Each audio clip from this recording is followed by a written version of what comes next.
السلام عليكم، كنتمنى انكم تضغطوا على جيم تحت الفيديو واشتراك في القناة باش توصلوا ديما بالجديد.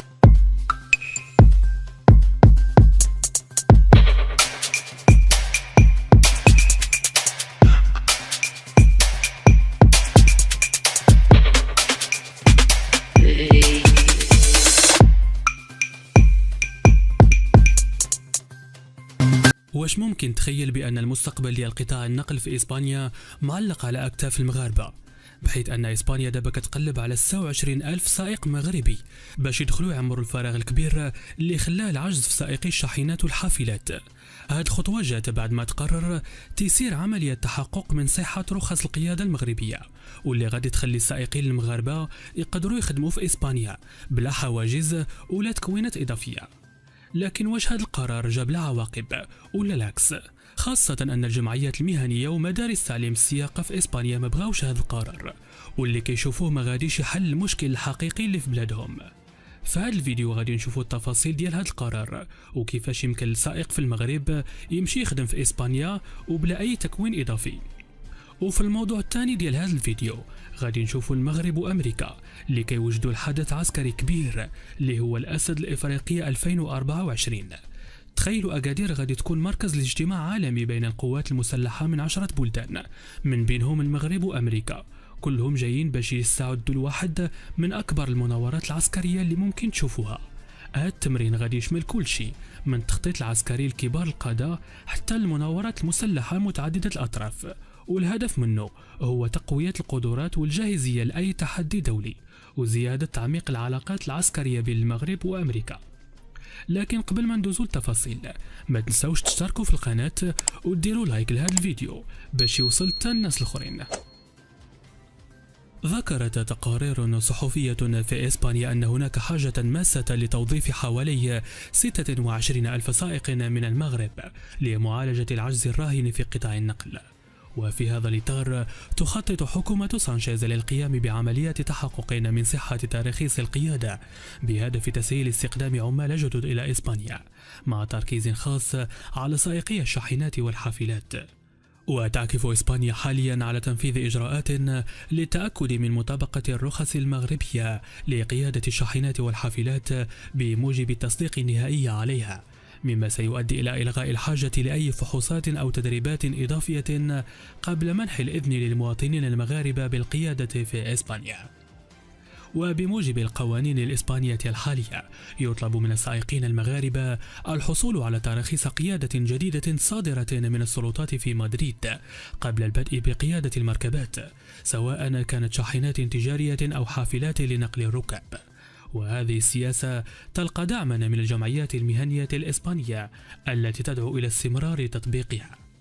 وأعربت الجمعيات المهنية عن معارضتها للتعديل الجديد، مشيرة إلى أنه لا يعالج مشكلة الشيخوخة المتزايدة في قطاع النقل الإسباني، وهذا الموقف يشاركهم فيه أيضا مالكو مدارس تعليم القيادة الخاصة الذين يعارضون إعفاء السائقين المغاربة من الدورات التدريبية والبرامج التعليمية المطلوبة حاليا. ووافق مجلس الوزراء الإسباني في نهاية فبراير الماضي على طلبات مقدمة من الشركات الإسبانية لإجراء تعديلات جديدة على الوثائق الخاصة بالاتفاقيات المتبادلة بين إسبانيا والمغرب بشأن التعرف المتبادل على رخص القيادة وتبادلها، بالإضافة إلى التطبيق المؤقت لهذه التعديلات، حيث تهدف هذه الخطوة من جانب الحكومة الإسبانية إلى تيسير عملية تبادل رخص القيادة المغربية لتجاوز الصعوبات التي تحول دون توظيف سائقين مهنيين جدد، ولمواجهة النقص في العاملين ضمن هذا القطاع داخل إسبانيا.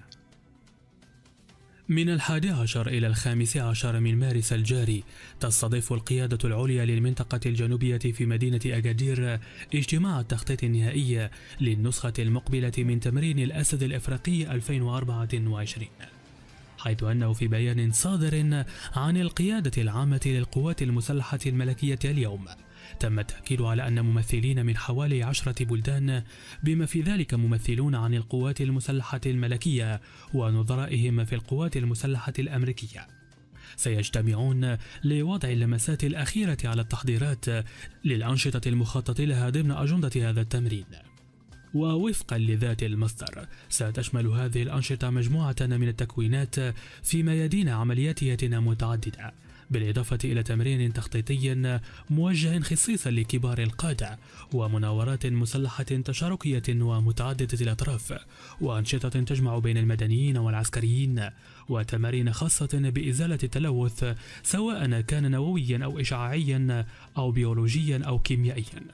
والغاية الأساسية من هذه الفعاليات هي تعزيز القدرة على العمل المشترك وتحسين الجاهزية للتدخل في سيناريوهات دولية مختلفة.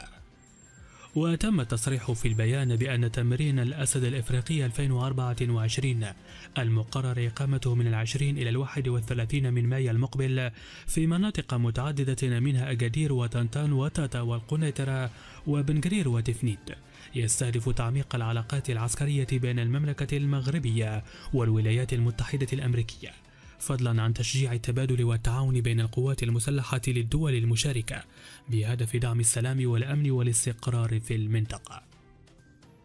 في نهاية الأسبوع الماضي قام الرئيس السنغالي ماكي سال بزيارة ذات طابع خاص إلى المملكة المغربية، وذلك كما ذكرت تقارير من وسائل الإعلام السنغالية والدولية.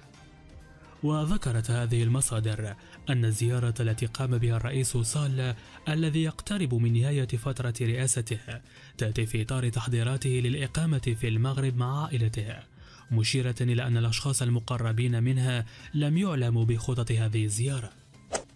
هذا وقد جاءت الزيارة التي حظيت بتغطية من نفس وسائل الإعلام بعد أن كشف الرئيس سال في مقابلة صحفية قبل أسابيع عن رغبته في الإقامة والعيش في المغرب عقب انتهاء ولايته الرئاسية. كما لوحظ أن اختيار عدد من رؤساء الدول والشخصيات السياسية البارزة في إفريقيا للمغرب كمكان للإقامة يرتكز على عدة عوامل تجعل من الرباط محطة جاذبة لهم. ومن بين هذه العوامل يبرز الاستقرار السياسي والأمني الذي يتمتع به المغرب مقارنة بدول أخرى في المنطقة والتي تعاني من اضطرابات أمنية وتزايد في التهديدات الأمنية على حدودها. كما يعتبر الاستقرار المالي والاقتصادي إلى جانب الروابط التاريخية العميقة بين قيادة الرباط وعدد من الزعماء الأفارقة مثل الرئيس الغابوني المعزول علي بانغو ورئيس الكونغولي موبوتو سيسوكو عوامل مهمة أخرى تساهم في هذا التوجه. وصولكم مشاهدين الكرام إلى هذه النقطة من الفيديو يشير إلى اهتمامكم ومتابعتكم للأخبار التي نقدمها على هذه القناة، لذلك لا تترددوا في وضع تعليق أسفل هذا الفيديو تشيرون فيها إلى أهم الأخبار التي تريدون متابعتها، ونحن سنتجاوب مع كل تعليقاتكم. اشترك الآن على قناتنا السوشيال ميديا، كل ما ترغب به وأكثر.